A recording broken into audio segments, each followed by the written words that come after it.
नमस्कार, मैं सुनीता पूनमचंद परदेशी आज आपके समक्ष कक्षा 7वीं से भूगोल विषय का अध्याय क्रमांक 7 मानवीय पर्यावरण, बस्तियां, परिवहन एवं संचार पढ़ाने जा रही हूँ।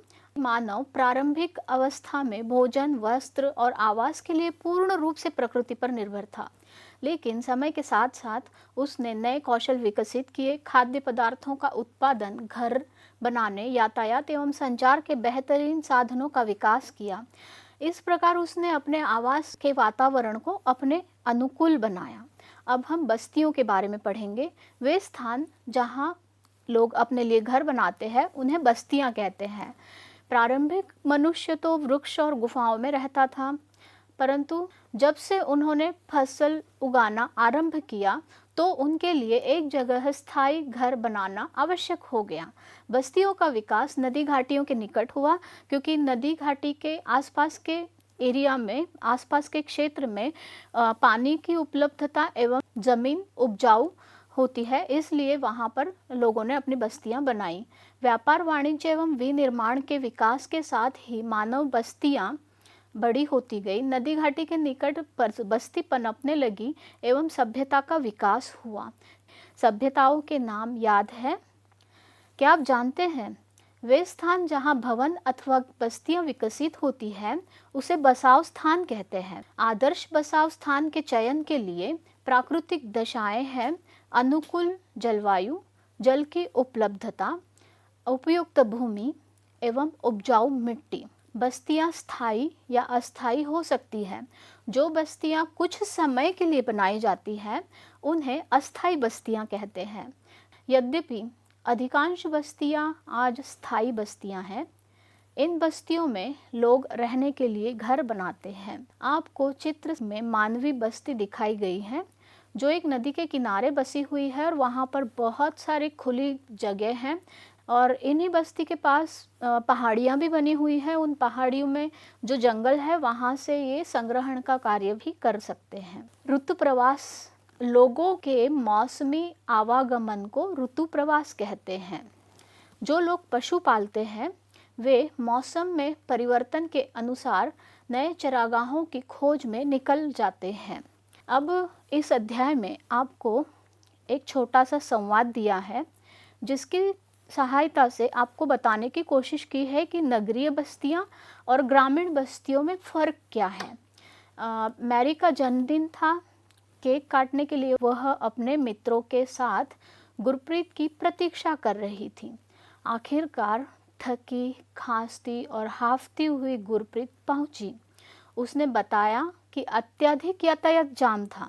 मैरी की माँ मिसेस थॉमस ने गुरप्रीत के पीठ पर थपथपाकर गहरी सांस भरी।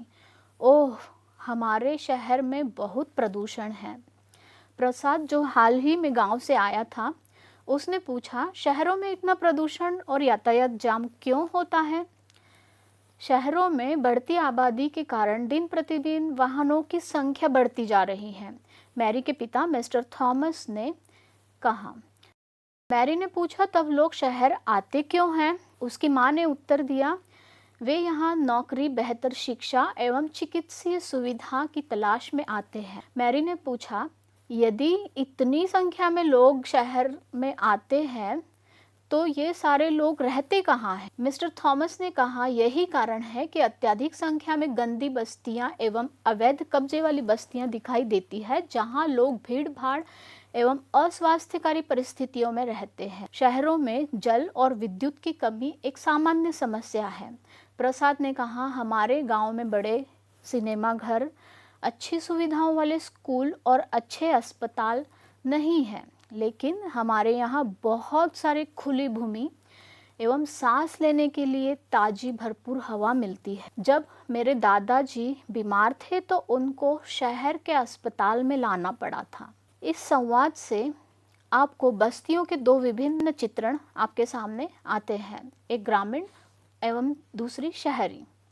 गांव ग्रामीण बस्ती होती है जहां लोग कृषि, मत्स्य पालन, वानिकी, दस्तकारी एवं पशुपालन संबंधी कार्य करते हैं। कृषि मतलब खेती करना, मत्स्य पालन का मतलब मछली पालना। मछली पालना दो प्रकार से हो सकता है, जहां पर प्राकृतिक रूप से नदियां है और तालाब है, उसमें जो मछलियां हैं उसमें पकड़ना, उसमें मछलियां पकड़ना मत्स्य व्यवसाय। और दूसरा जो मत्स्य पालन का प्रकार है वो मानव निर्मित तालाबों में मछली पालना, मतलब खेतों में 10 से 20 फुट लंबा और 3-4 फुट गहरा ऐसा गड्ढा बनाया जाता है। उस गड्ढे को सीमेंटेड कर दिया जाता है, फिर उसमें कुएं का या ट्यूबवेल से पानी डाला जाता है और उसमें मछली के बीज लाकर छोड़े जाते हैं। वो बड़ी हो जाती है तब उन्हें पकड़ बाजार में बेचा जाता है। तो ये मानव निर्मित मत्स्य पालन व्यवसाय। इसके अलावा वानिकी का मतलब जंगलों पर आधारित जो उद्योग है उनको वानिकी कहा जाता है। दस्तकारी मतलब हाथ से बने हुए कलात्मक वस्तुओं को दस्तकारी कहा जाता है। एवं पशुपालन संबंधी कार्य करते हैं। पशुपालन भेड़ बकरियां, गाय भैंस चराना, उसको पशुपालन कहते हैं। ग्रामीण बस्ती सघन या प्रकीर्ण हो सकती है। सघन बस्तियों में घर पास पास होते हैं। आपको चित्र में सघन बस्ती दिखाई गई है जिसमें घर बिल्कुल पास पास में नज़र आ रहे हैं। एक नदी बीच में से बह रही है, एक बड़ा रास्ता है और बहुत पास पास में घर बने हुए हैं।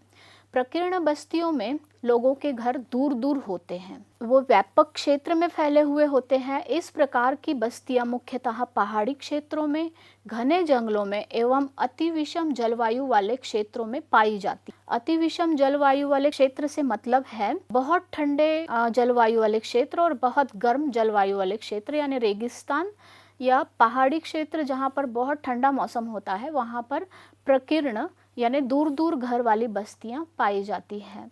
ग्रामीण क्षेत्रों में लोग अपने पर्यावरण के अनुकूल घर बनाते हैं। अत्यधिक वर्षा वाले क्षेत्र में ढाल वाली छत वाले बनाए जाते हैं। जिन स्थानों में वर्षा के समय जल का जमाव होता है वहाँ पर ऊंचे प्लेटफॉर्म बनाकर अथवा स्टिल्ट पर घर बनाए जाते हैं। चित्र में आपको स्टिल्ट पर बने हुए घर नज़र आ रहे हैं। गर्म जलवायु वाले क्षेत्र में मिट्टी की मोटी दीवार वाले घर बनाए जाते हैं। रेगिस्तान में मोटी दीवारें बनाई जाती हैं ताकि घर ठंडे रहें। नगरीय बस्तियों में नगर छोटी एवं शहर उनसे बड़ी बस्तियां होती हैं। नगरीय क्षेत्रों में लोग निर्माण, व्यापार एवं सेवा क्षेत्रों में कार्यरत होते हैं। अपने राज्य के कुछ गांवों, नगरों एवं शहरों के नाम लिखिए। आप बर्फ से बने मकान कहाँ पर पाते हैं? आपको चित्र में एक बर्फ का मकान दिख रहा है, बर्फ का आवास दिख रहा है। ये कहाँ बनता है? तो आपको बता दूं, टुंड्रा रीजन में इस टाइप के मकान बनाए जाते हैं। उन्हें एस्किमोज बनाते हैं और इस मकान को इग्लू के नाम से जाना जाता है। अब हम परिवहन के बारे में पढ़ेंगे। परिवहन लोगों एवं सामान के आवागमन के साधन होते हैं। पुराने समय में अधिक दूरी की यात्रा करने में अत्यधिक समय लग जाता था। उस समय लोग पैदल चलते थे एवं अपने सामान को ढोने के लिए पशुओं का उपयोग करते थे। पहिए की खोज से परिवहन आसान हो गया। समय के साथ परिवहन के विभिन्न साधनों का विकास होता गया, लेकिन आज भी लोग परिवहन के लिए पशुओं का उपयोग करते हैं। चित्र 7.5 में आपको यातायात के साधन के रूप में घोड़ा गाड़ी नजर आ रही है। हमारे देश में सामान्यतः गधे, खच्चर, बैल, ऊंट का उपयोग किया जाता है। दक्षिण अफ्रीका के एंडीज पर्वत के क्षेत्र में लामा का उपयोग उसी तरह होता है जैसे तिब्बत में याक का उपयोग होता है। आरंभ में अन्य देशों के व्यापारियों को भारत पहुंचने में अत्यधिक समय लग जाता था, महीनों लग जाते थे। वे समुद्री मार्ग से या स्थलीय मार्ग से आते थे। हवाई यात्रा ने परिवहन को द्रुत बना दिया। द्रुत मतलब तेज, गतिमान। आज भारत से यूरोप की यात्रा के लिए केवल 6 से 8 घंटे का समय लगता है। इस प्रकार परिवहन के आधुनिक साधन समय एवं ऊर्जा की बचत करते हैं। को कुछ कार्य करना बहुत अच्छा लगता है, तो आपके लिए एक कार्य भी इस अध्याय में दिया हुआ है। परिवहन के उन साधनों की एक सूची बनाएं जिनका उपयोग आपकी कक्षा के छात्र स्कूल आने के लिए करते हैं। परिवहन के 4 प्रमुख साधन हैं: सड़क मार्ग, रेल मार्ग, जल मार्ग और वायु मार्ग। सर्वप्रथम हम सड़क मार्ग के बारे में पढ़ते हैं। कम दूरी यातायात के सबसे अधिक उपयोग किए जाने वाले मार्ग सड़क हैं। सड़कें पक्की एवं कच्ची होती हैं। चित्र क्रमांक 7.6 और चित्र क्रमांक 7.7 आपको एक साथ दिखाए गए हैं, जिसमें पक्की सड़क और कच्ची सड़क दर्शाई गई है। इनमें आप तुलना कर सकते हैं। मैदानी क्षेत्रों में सड़कों का घना जाल बिछा है। मरुस्थलों, वनों एवं ऊंचे पर्वत जैसे स्थानों पर भी सड़कें बनी होती हैं।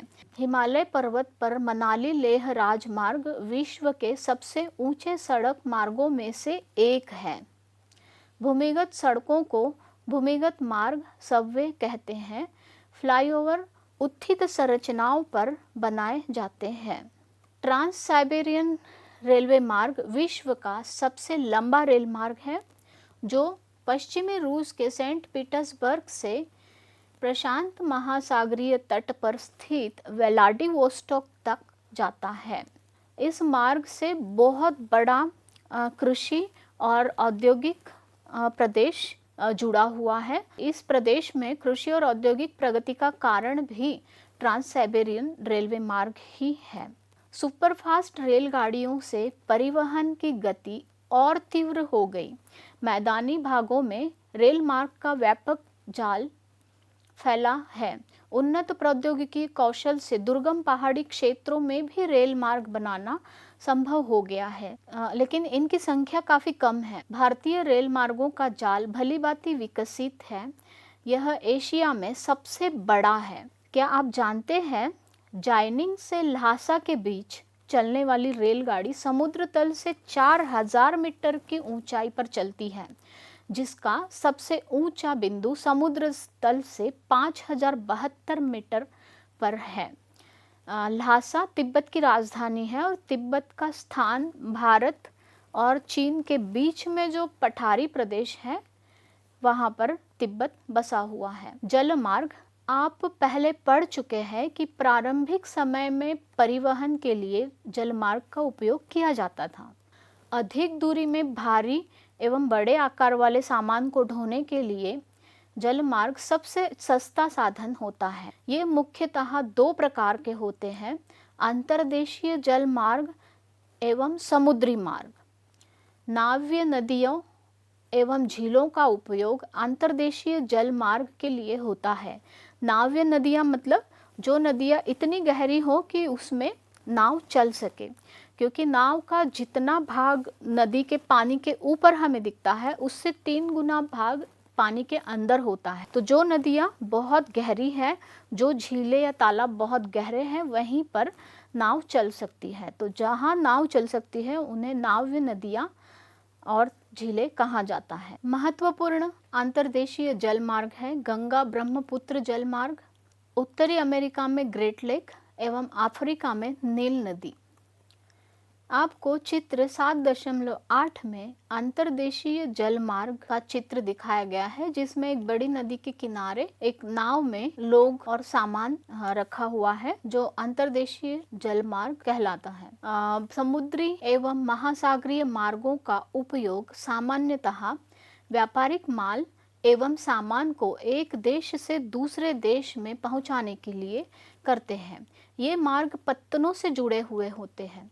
विश्व के कुछ महत्वपूर्ण पत्तन हैं: एशिया में सिंगापुर एवं मुंबई, उत्तर अमेरिका में न्यूयॉर्क एवं लॉस एंजल्स, दक्षिण अमेरिका में रियो डी जानेरियो, अफ्रीका में डरबन एवं केप टाउन, ऑस्ट्रेलिया में सिडनी, यूरोप में लंदन। चित्र में ये सारे पत्तन आपको दिखाए गए हैं। क्या आप विश्व के कुछ और पत्तनों के नाम भी बता सकते हैं? वायु मार्ग 20वीं सदी के आरंभ में विकसित हुआ परिवहन का सबसे तीव्र मार्ग है। ईंधन की लागत अधिक होने के कारण यह सर्वाधिक महंगा साधन है। वायु यातायात खराब मौसम जैसे कोहरे एवं तूफान से कुप्रभावित होता है। यह यातायात का अकेला साधन है जो सर्वाधिक दुर्गम एवं दूरस्थ स्थानों तक पहुंच सकता है, विशेष रूप से जहां सड़क मार्ग नहीं पहुंच पाते, रेल मार्ग नहीं पहुंच पाते, ऐसे प्रदेशों तक वायु मार्गों से पहुंचा जा सकता है। हेलीकॉप्टर अगम्य स्थानों एवं संकटकालीन स्थितियों में लोगों को बचाने एवं भोजन, जल, कपड़े एवं दवाएं बांटने के लिए एक बहुत ही उपयोगी साधन है। कुछ महत्वपूर्ण हवाई पत्तन है Delhi, Mumbai, New York, London, Paris, Frankfurt एवं काहिरा। संचार संचार दूसरों के पास तक सूचना पहुंचाने की प्रक्रिया है। तकनीकी विकास के साथ मानव ने संचार के नए एवं तीव्र साधनों को विकसित कर लिया है। 7.10 इस चित्र में सर्वप्रथम आपको जो स्लाइड दिखाई गई है उसमें दो व्यक्ति बात कर रहे हैं। तो दो व्यक्ति पहले आमने सामने से एक दूसरे को संदेश पहुंचाते थे चिट्ठियों द्वारा या आपस में बात करके। उसके बाद कबूतर दिखाए गए हैं नेक्स्ट अगले वाले चित्र में। वो कबूतर की सहायता से संदेश वहन होता था। उसके बाद यानी डाक सेवाएं शुरू हुई। संचार के साधनों में और विकास होता गया और न्यूज़पेपर्स यानी वर्तमान पत्र और मैगजीन्स आपको दिखाए गए हैं चित्र में आगे। उसके बाद अभी की स्थिति जिसमें television, internet, computer, laptop, coin box, pager, mobile, cellular phone आदि दर्शाए गए हैं। संचार के क्षेत्र में विकास से विश्व में सूचना क्रांति आई है। सूचना प्रदान करने के लिए, शिक्षा तथा मनोरंजन के लिए संचार के विभिन्न साधनों का उपयोग होता है। समाचार पत्र, रेडियो एवं टेलीविज़न के द्वारा हम बड़ी संख्या में लोगों के साथ संचार कर सकते हैं, बड़ी संख्या में लोगों को सूचनाएं प्रदान कर सकते हैं, इसलिए इनको जनसंपर्क माध्यम कहा जाता है। सैटेलाइट से संचार में तीव्रता आई। तेल की खोज, वनों का सर्वेक्षण, भूमिगत जल, खनिज संपदा, मौसम पूर्वानुमान एवं आपदा पूर्व चेतावनी आदि में सैटेलाइट सहायक होते हैं। इस तरह यह अध्याय समाप्त हो चुका है। अब हम अभ्यास करेंगे। निम्न प्रश्नों के उत्तर दीजिए। क, परिवहन के 4 प्रकार क्या है? ख, बस्ती से आप क्या समझते हैं? ग, ग्रामीण लोगों के क्रियाकलाप क्या है? घ, रेल मार्ग के किन्हीं 2 गुणों के बारे में बताएं। च, संचार से आप क्या समझते हैं? छ, जनसंपर्क माध्यम क्या है? ठीक है, नमस्कार, फिर मिलेंगे।